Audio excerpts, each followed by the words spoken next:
Welcome to Let Me Fix This. Enjoy the video.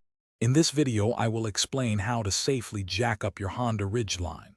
Before you begin, always ensure your vehicle is parked on a level, firm surface.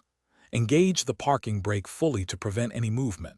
For added security, place wheel chocks behind the wheels opposite to where you'll be lifting. This crucial first step ensures a stable and safe environment for your work. To lift the front of your Ridgeline, locate the front subframe crossmember, which is a reinforced metal area under the center of the vehicle. Position your floor jack directly under the center of this crossmember. Make sure the jack pad is securely seated on this reinforced point to distribute the weight evenly and prevent damage. Slowly begin to raise the vehicle.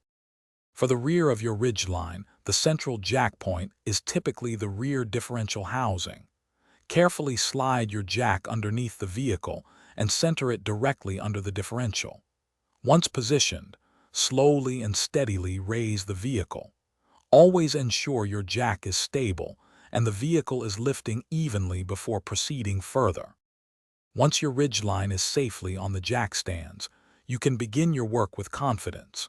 When you're finished, slowly raise the vehicle just enough to remove the jack stands. Then, gently lower your Ridgeline back to the ground, ensuring a controlled descent. Remember to check the description for the link to those amazing darn tough socks and other great deals. Always double-check everything before driving away to ensure all tools are clear and the vehicle is secure. Thanks for watching. If you found this helpful, don't forget to like and subscribe.